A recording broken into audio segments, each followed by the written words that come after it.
You wake up and the thought of standing is unbearable.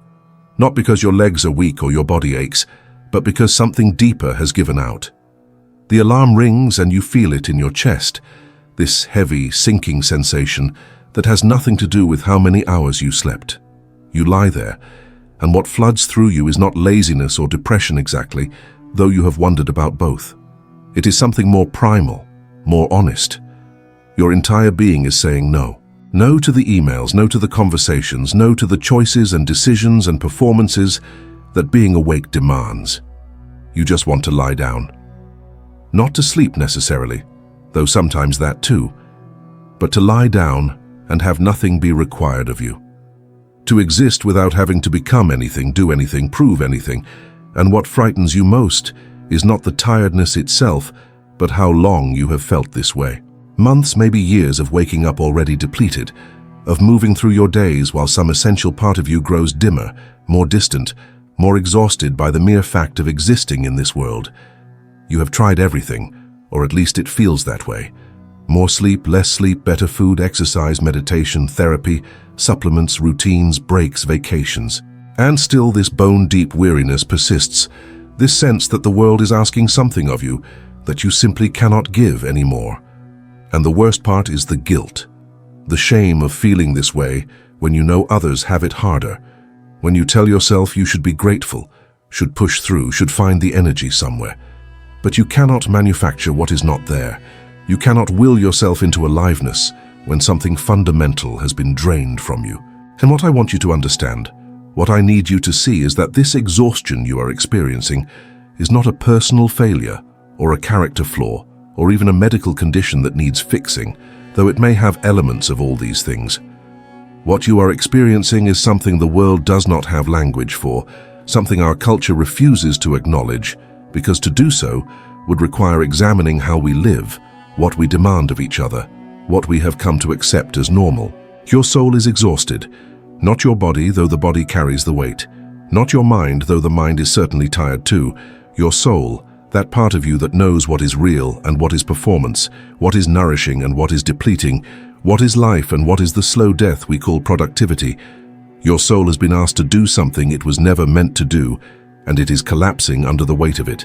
Let me tell you what has happened, though you already know it in that wordless place where truth lives before we can articulate it. You have been living in a world that treats your existence as a resource to be extracted. Every moment of your day, from the second you open your eyes until you finally escape into sleep, you are required to be available, responsive, productive, optimized. Your attention is currency. Your energy is capital. Your time is something to be managed and maximized and never, ever wasted on simply being. You wake to notifications that demand immediate response, as if the thoughts and needs of hundreds of people should have equal claim on your consciousness. You move through a day structured by obligations that feel simultaneously urgent and meaningless, necessary and absurd. You perform competence at work, enthusiasm in relationships, engagement with a world that is constantly, relentlessly asking you to care about things you do not care about, to be interested in things that bore you, to maintain a level of energy and presence that requires you to abandon any authentic connection to your own inner life. And here is what the world will not tell you. Because the world needs you to keep producing, keep consuming, keep participating in the machinery of modern existence. What you are experiencing is not exhaustion from doing too much. It is exhaustion from being asked to be something you are not, from maintaining a version of yourself that can function in a world designed for a kind of human being that does not actually exist. You are exhausted because you have been living as if you are a machine that can be optimized, as if you are a resource that can be managed, as if you are a problem that can be solved through better habits or mindset shifts or productivity hacks. But you are not a machine. You are a human being with a soul that needs things the modern world has decided are luxuries we cannot afford. Silence, slowness, solitude, space to simply exist without purpose or agenda. Time to do nothing and feel no guilt about the nothing you are doing.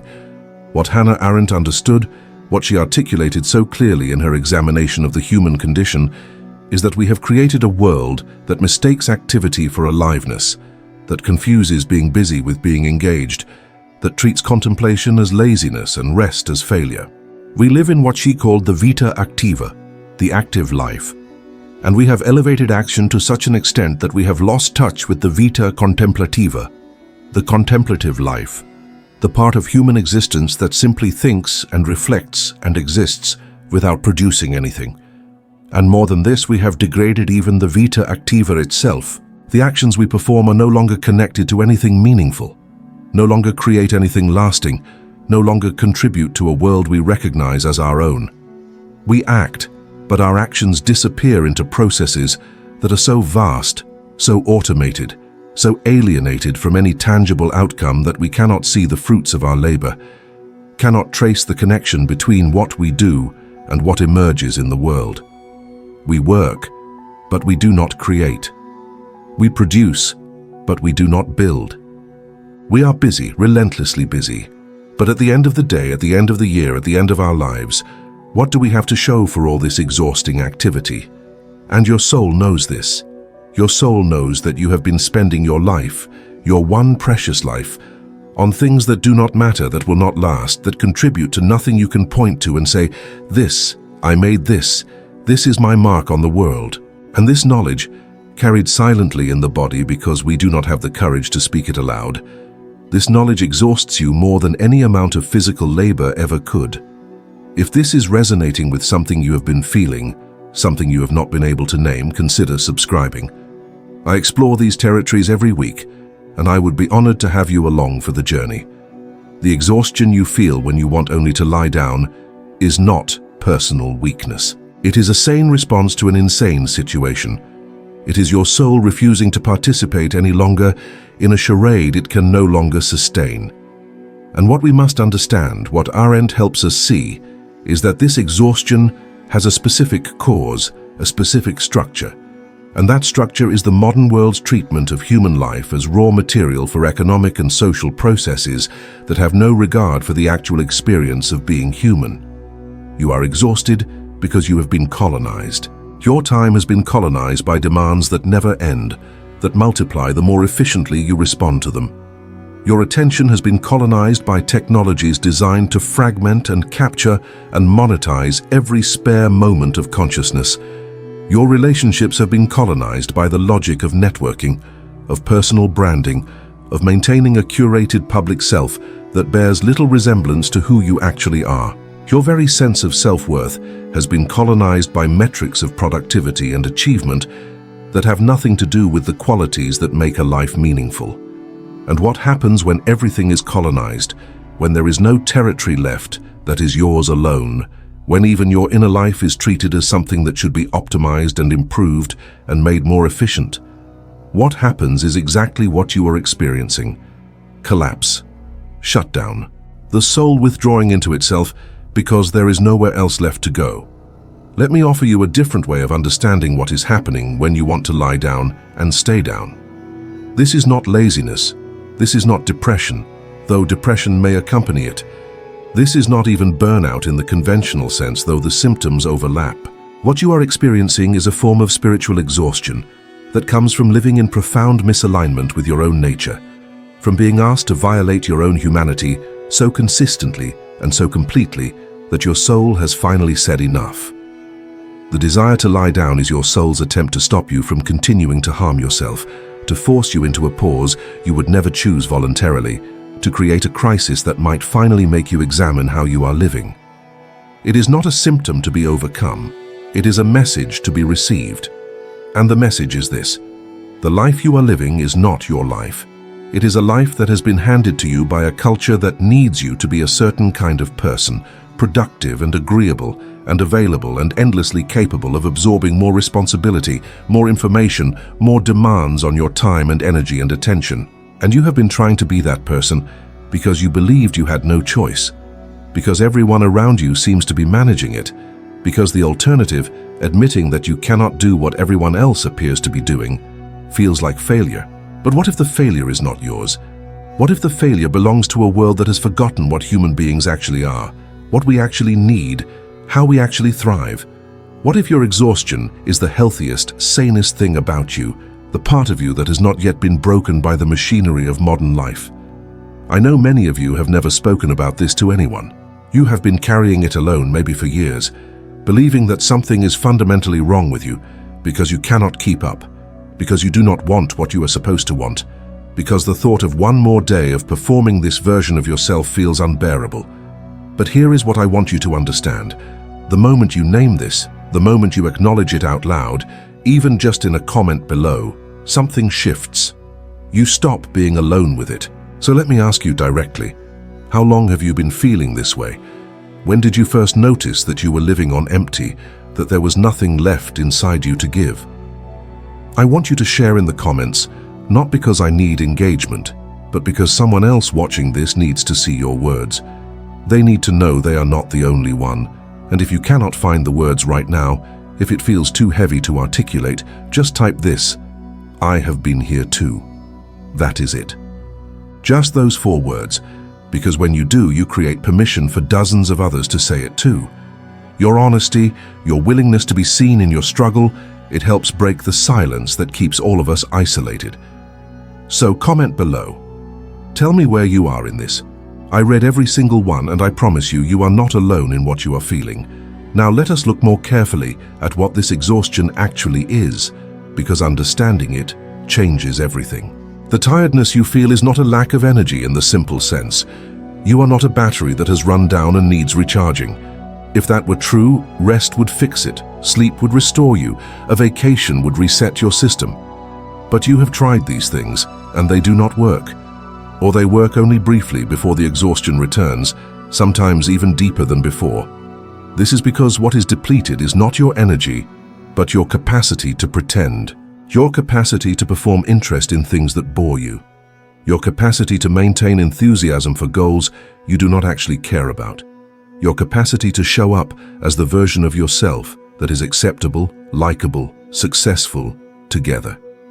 The exhaustion is the cost of this performance, and the performance has become so constant, so all-encompassing, that you have forgotten it is a performance at all. You think this performed self is who you are, and when you cannot maintain it any longer, when the mask slips and you see the exhausted, confused, frightened person underneath, you think there is something wrong with you. But there is nothing wrong with you. There is something wrong with a world that requires this level of pretending just to be allowed to exist in it. Arendt wrote about the space of appearance, the realm in which we show ourselves to others and others to us. In the ancient world, in the polis, this space was sacred, a place where human beings could reveal themselves through speech and action, could show who they were in their uniqueness and their particularity. But what has happened in our world is that the space of appearance has become a space of performance, a stage on which we must constantly prove our worth, demonstrate our value, maintain our relevance. We do not appear as we are. We appear as we must be to survive in this world. And this is exhausting in a way that goes beyond physical tiredness, beyond mental fatigue. It exhausts the soul because the soul knows it is being hidden, denied, betrayed every time you show up in the world as this performed version of yourself. The soul wants to appear, to be seen, to be known. But it cannot risk this because the world punishes authenticity, punishes vulnerability, punishes any deviation from the scripts we are supposed to follow.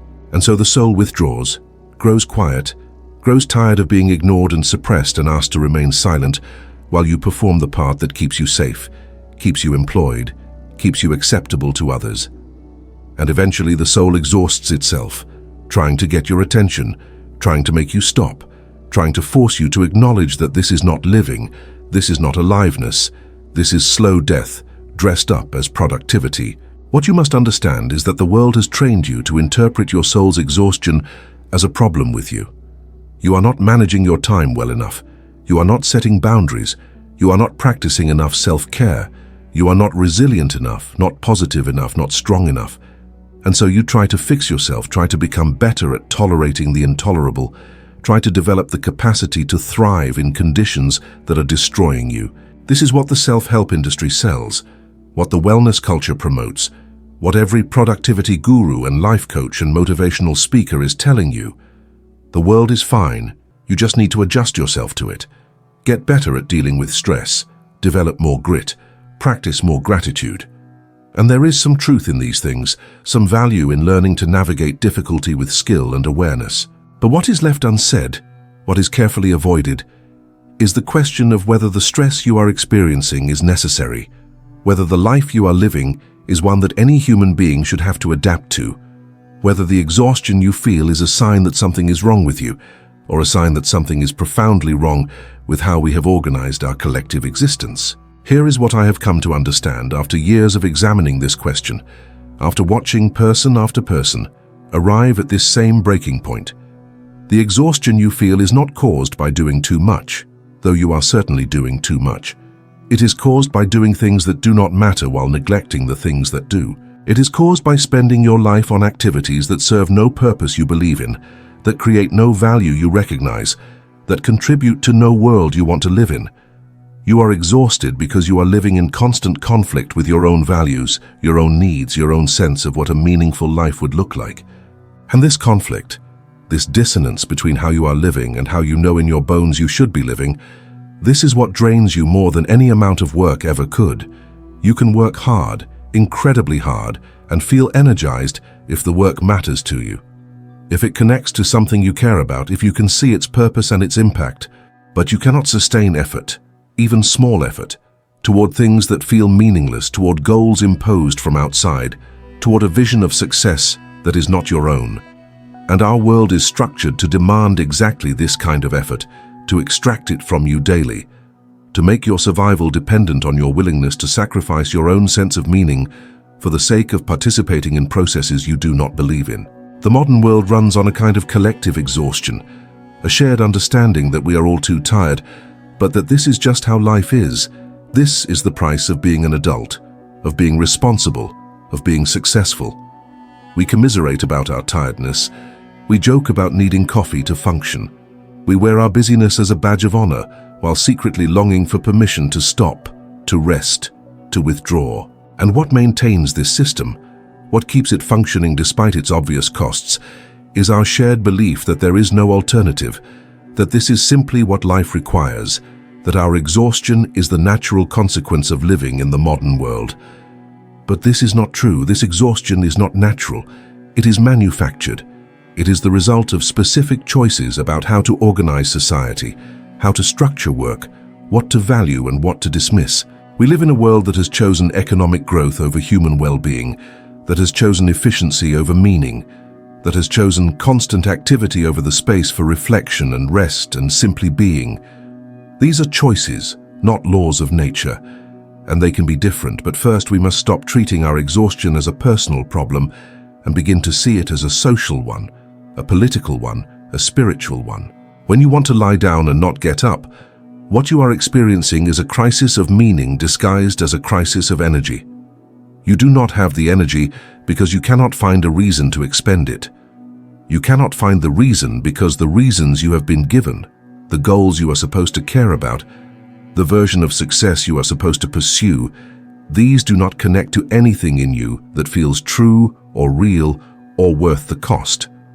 And so your soul refuses, not consciously, not as a decision you make, but as a physiological reality, a shutdown of systems that will not continue to pour your life into something that is killing you. This is your soul protecting you the only way it knows how, by making it impossible for you to continue as you have been, by forcing you into a pause where you must either reckon with how you are living or descend further into the numbness and disconnection that have brought you to this point. And I know this does not feel like protection. It feels like failure, like something breaking inside you, like losing your ability to function in the most basic ways. But what is actually happening is that you are being given a chance, perhaps the only chance you will get, to step off the treadmill and ask yourself what you are running toward and whether you actually want to arrive there. Let me be very clear about something. I'm not suggesting that your exhaustion will disappear if you simply change your mindset or adjust your perspective. I'm not offering you a way to feel better about the life you are living so that you can continue living it with less discomfort. What I am offering is a way to understand what your exhaustion is telling you, what it is asking of you, so that you can begin to make the changes that might actually matter. And those changes are not small. They are not about adding a morning routine or setting better boundaries or learning to say no more often. Those things may help, they are certainly better than nothing, but they do not address the fundamental problem, which is that you are living a life that is not aligned with your soul, that violates something essential in you every single day. The changes that matter are the ones that terrify you, the ones you have been avoiding because they seem impossible or irresponsible or too radical. Leaving the job that is slowly killing you, ending the relationship that drains you, moving away from the life you have built that looks successful on the outside but feels hollow on the inside. Admitting that you do not want what you thought you wanted, that you do not believe in what you thought you believed in, that the path you are on is not your path at all, but one you accepted because you did not know you could choose differently. And here is what makes this so difficult, what makes people stay in exhaustion rather than face what it is asking of them. Making these changes requires you to disappoint people, to fail by the world's standards, to step outside the story of success and stability you have been telling yourself and others. It requires you to tolerate uncertainty, to give up guarantees, to choose aliveness over security. And most of us are not willing to do this. We would rather be exhausted than free. We would rather maintain the performance than risk showing who we actually are and what we actually need. And so, we stay in the exhaustion, hoping it will somehow resolve itself, hoping that if we just rest a little more, or manage our time a little better, or find the right therapist or medication or practice, we will be able to continue as before. But we cannot continue as before. That is what the exhaustion is telling us. The before is over. What comes next depends on whether we are willing to listen. If what I am sharing here resonates with something you have been feeling, something you have not quite been able to name, then I want you to know you are not alone in this.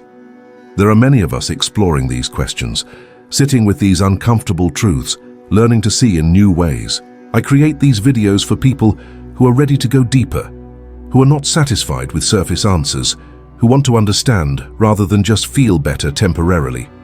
If that is you, consider subscribing, not because you need another channel to follow, but because this journey of understanding yourself, of waking up to what is real, it helps to have companions along the way.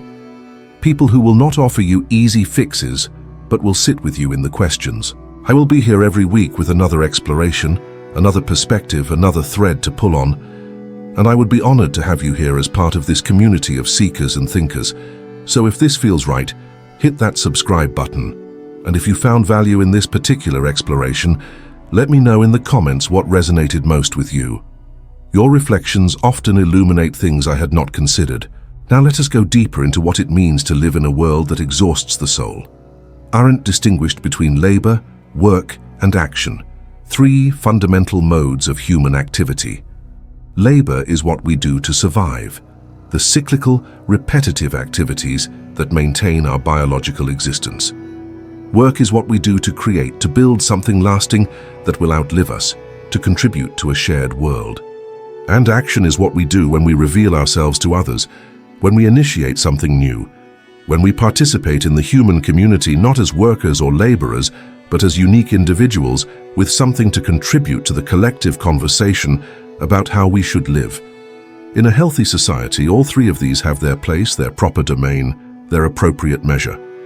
But in our world, labor has consumed everything. We labor constantly, endlessly. But the labor produces nothing lasting, creates no world, reveals nothing about who we are. We work, but our work is alienated, disconnected from any tangible outcome, absorbed into processes so vast and impersonal that we cannot trace our contribution or see its impact. And action, true action in Arendt's sense, the capacity to begin something new, to show ourselves in our uniqueness, to participate in the creation of our shared world.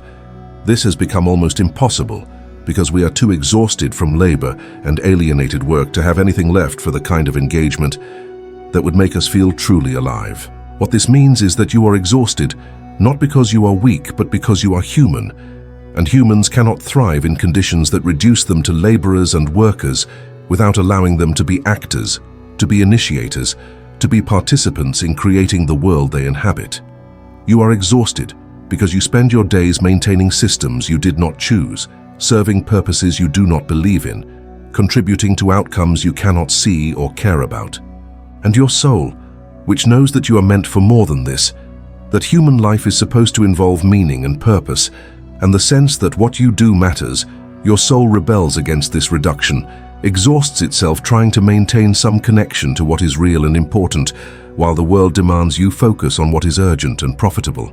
And eventually the soul has nothing left, not because it is weak, but because it has been fighting a battle it cannot win, trying to preserve your humanity in a world that treats your humanity as irrelevant, as an obstacle to efficiency, as something to be managed and controlled rather than honored and nourished. This is why rest does not fix the exhaustion. This is why sleep does not restore you. This is why vacations provide only temporary relief before the exhaustion returns, often deeper than before. Because what you need is not rest from activity. What you need is rest from meaninglessness. What you need is to stop pretending that what you are doing matters when it does not, to stop performing enthusiasm for a life you do not want, to stop sacrificing yourself to maintain a version of normalcy that is destroying you. What you need is to reclaim your life from the forces that have colonized it, to create space for the things your soul actually hungers for, to live in a way that allows you to show up as who you actually are rather than who you must pretend to be. And this is not something you can do while continuing to participate fully in a world structured to prevent exactly this kind of reclaiming. It requires withdrawal, at least temporarily. It requires you to lie down, to stop, to refuse to continue as you have been, even if that refusal creates consequences you would rather avoid. And here is the paradox, the thing that makes this so difficult to accept. The impulse to lie down, the desire to withdraw, the exhaustion that makes it impossible to continue. This is not the problem. This is the solution. This is your soul's wisdom asserting itself, refusing to let you continue to harm yourself, forcing you into a confrontation with how you are living that you would never choose voluntarily.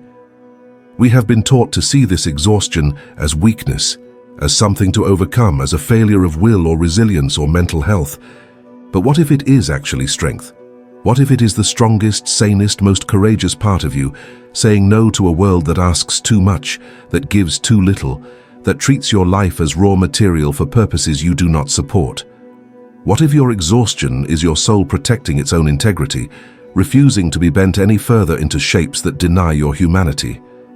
What if lying down is not giving up, but finally letting go of a fight you were never meant to win, a performance you were never meant to maintain, a version of success that was never yours to begin with?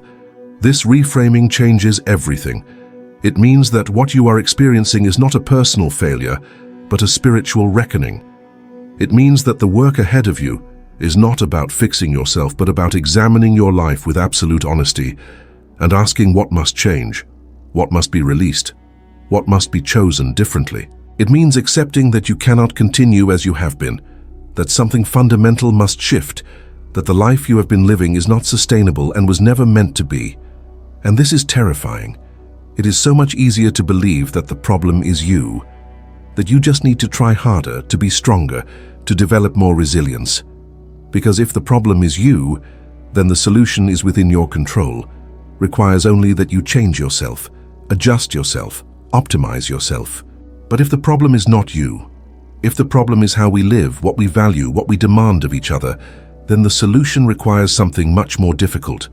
It requires you to step outside the consensus reality, to stop agreeing with the collective lie that this is just how life is, to begin living by different rules, different values, different measures of what matters.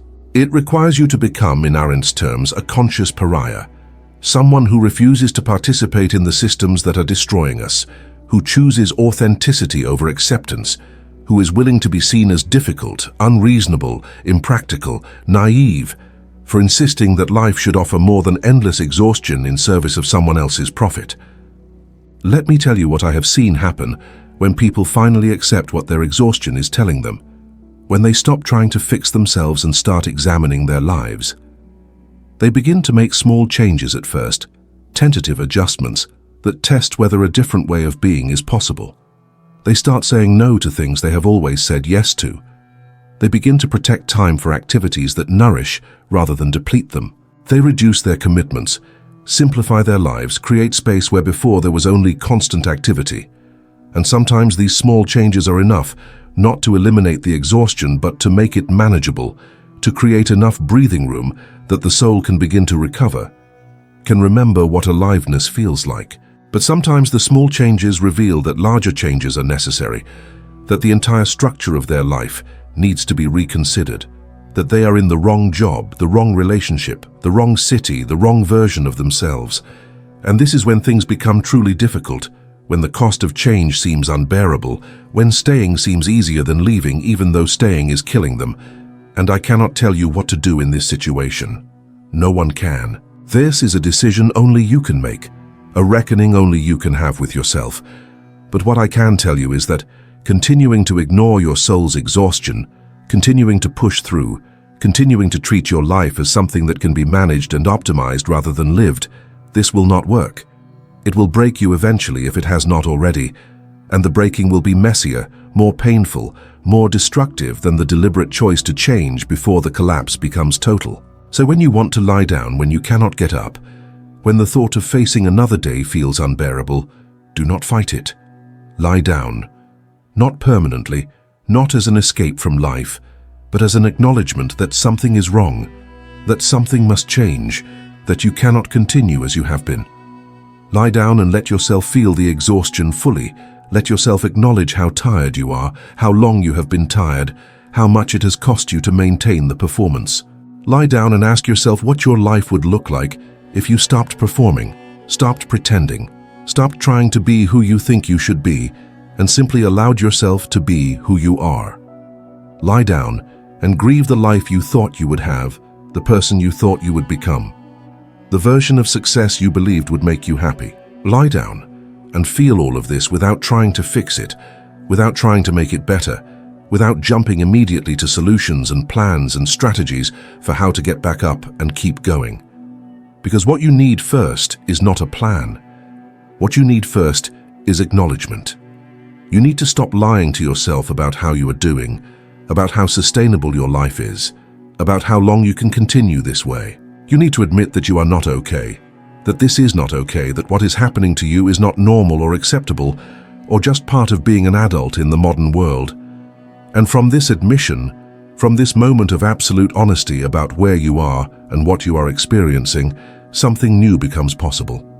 Not immediately, not magically, but slowly, gradually, a different way of being begins to emerge. You start to notice what actually matters to you versus what you have been told should matter. You start to distinguish between your own voice and the voices of everyone else who has an opinion about how you should live. You start to recognize the difference between tiredness that comes from meaningful effort and exhaustion that comes from meaningless performance. You start to see that you have choices you did not know you had, that much of what you thought was necessary is actually optional, that the consequences you fear for making changes are often less terrible than the consequences of not making them. You start to understand that aliveness, real aliveness, is not found in success or achievement or meeting others' expectations, but in living in alignment with your own values, your own truth, your own soul. And you start tentatively at first to make choices that honor this understanding, to build a life that might look less impressive from the outside, but feels infinitely more real on the inside. This is what your exhaustion is asking of you. Not to try harder, not to be stronger, not to develop better coping mechanisms for tolerating the intolerable, but to stop, to lie down, to refuse to continue, to let the performance collapse so that something authentic can emerge in its place. And I know this is frightening. I know it feels like failure, like giving up, like letting everyone down. But what if it is actually the most courageous thing you could do? What if stopping is harder than continuing, requires more strength than perseverance, demands more from you than pushing through ever could? What if your exhaustion is not the end of something but the beginning, not a breakdown but a breakthrough, not a loss but a liberation from a life that was never yours to begin with? The world has exhausted your soul because the world needs you exhausted. The world needs you too tired to question, too depleted to resist, too focused on survival to imagine alternatives. The world needs you to believe that your exhaustion is your fault, your problem, your weakness. Because if you believed otherwise, if you understood that your exhaustion is a reasonable response to unreasonable demands, If you recognize that you are not broken, but are being broken by systems that do not serve your well-being, then you might stop participating. You might withdraw your cooperation. You might begin to live differently, to value differently, to organize your life around what matters to you rather than what the world says should matter. And this terrifies the systems that depend on your exhaustion, that need you tired and compliant and too overwhelmed to imagine that things could be otherwise. So they sell you solutions that do not solve anything, that make you better at tolerating conditions that should not be tolerated, that help you function more efficiently in structures that are fundamentally dysfunctional. They sell you self-care and wellness and resilience training, and these things are not bad. They are often helpful, but they are not enough. They do not address the root cause, which is not that you lack the ability to cope with stress, but that you are being asked to cope with levels of stress that no human being should have to endure, that you are living in a world designed around principles that have nothing to do with human flourishing and everything to do with economic extraction. So what do you do? How do you live in this world without being destroyed by it? I do not have easy answers. If I did, I would not be exhausted myself, would not understand so intimately what you are experiencing. But I have learned some things, seen some patterns, recognized some truths that might be useful. The first is that you cannot change the world by yourself, cannot dismantle these systems through individual action alone, but you can change how you participate in them, can create pockets of resistance, can build a life that is somewhat sheltered from the most destructive demands. The second is that you need others, need community, need people who understand what you are going through, and will support you in making changes that might look crazy to everyone else. The third is that meaning is the antidote to exhaustion, that you can tolerate enormous difficulty if it is in service of something you believe in, but you cannot tolerate even small demands if they are meaningless. So the question becomes not how do I rest, but what am I willing to spend my life on? What is worth my energy? What do I care about enough to be tired for? And here we return to Arendt, to her understanding that human beings are not meant to simply labor and produce, but to act, to initiate, to participate in creating the world we inhabit. Your exhaustion is telling you that you have been reduced to a laborer, that your life has been stripped of meaning and purpose, and the opportunity to contribute something unique. And what you need, what your soul is crying out for, is the chance to act in Arendt's sense, to do something that matters, to contribute to something larger than yourself, to show up not as a function or a role, but as a human being with something valuable to offer. This does not mean you need to quit your job, or abandon your responsibilities, or radically transform your entire life overnight. But it does mean you need to create space, however small, for activities that feel meaningful, for relationships that are genuine, for moments when you can be fully yourself without performance or pretense. It means you need to stop waiting for your life to begin after you have achieved enough, earned enough, proved enough. It means you need to start living now, in whatever limited ways are available to you, because now is all you have, and your soul cannot wait any longer. When you lie down and do not want to get up, what you are experiencing is a grief so profound that it has no name in our culture. You are grieving the life you could have lived if the world were different, if you had known you had choices, if you had been taught to value your own well-being over your productivity. You are grieving the person you might have been if you had not spent your entire life trying to become someone else, someone acceptable, someone successful by measures you never chose. You are grieving the time you have lost, the energy you have wasted, the parts of yourself you have abandoned in order to fit into a world that was never designed for your flourishing. And this grief is appropriate, it is real. It deserves to be acknowledged, to be felt, to be honored. Do not rush past it. Do not try to positive think your way out of it. Do not let anyone tell you that you should be grateful for what you have, that others have it worse, that you are lucky compared to most people in the world. Your pain is your pain. Your exhaustion is your exhaustion.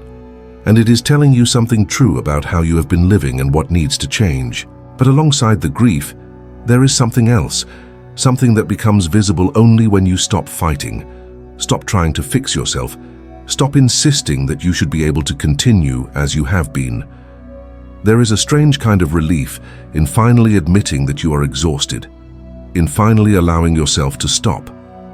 There is freedom in letting go of the performance, in no longer trying to convince anyone, including yourself, that you are okay when you are not. There is clarity that comes when you strip away all the obligations and expectations and stories you have been telling yourself about who you should be and what your life should look like. And in this clarity, in this space that opens up when you finally stop running, you might discover something unexpected. You might discover that underneath all the exhaustion, underneath all the performance and pretense, there is still something in you that is curious, that wants to live, that has ideas about what a meaningful life might include.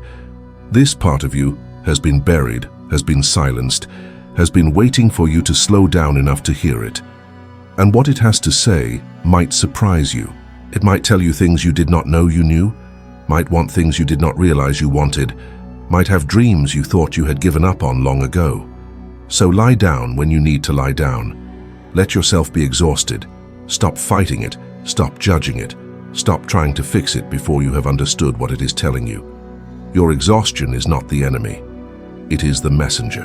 And the message is that you cannot continue as you have been, that something must change, that your soul is asking you to pay attention, to listen, to honor what is true, even if it is inconvenient, even if it is frightening, even if it requires you to disappoint others and fail by the world's standards, and choose a path that no one else understands.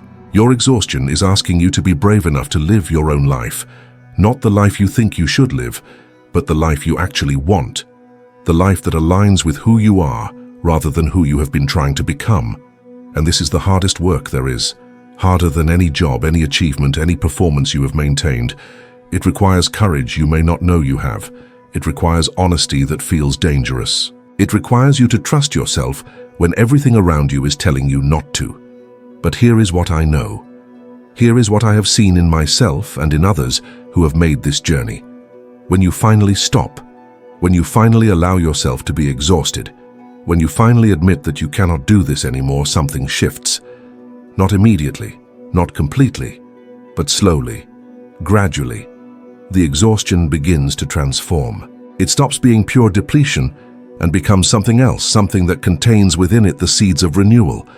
Because you have created space, you have stepped off the treadmill, you have given yourself permission to be human, to be tired, to need rest and time and care. And in this space, things become possible that were not possible before. You can think thoughts you could not think when you were constantly busy. You can feel feelings you had been too numb to access. You can imagine possibilities you had dismissed as unrealistic. You can begin to live. And this is not a happy ending. This is not me telling you that everything will be fine, that if you just rest enough and change enough and listen to your soul enough, you will be happy and fulfilled and no longer exhausted.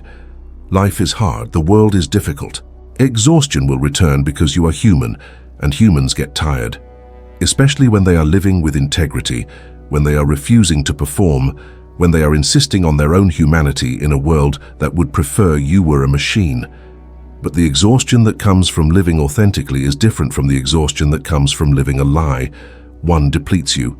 The other, strangely, nourishes you, even as it tires you. One asks you to betray yourself. The other asks you to honor yourself. One leaves you feeling empty and meaningless. The other leaves you feeling used up, but somehow whole. And if you must be exhausted, if tiredness is unavoidable in this world, then at least let it be the exhaustion that comes from spending your life on things that matter, from loving people who see you, from doing work that feels meaningful, from showing up as who you actually are. Your soul is exhausted because the world has asked too much of it, has demanded that it hide itself, has required that it serve purposes it does not believe in. This is real. This is true. This is not your fault. And the way forward is not to try harder, but to stop trying, not to be stronger, but to be honest. Not to fix yourself, but to listen to what your exhaustion is telling you, and to have the courage to let it change you, to let it reshape your life into something that might be harder in some ways, but is finally yours.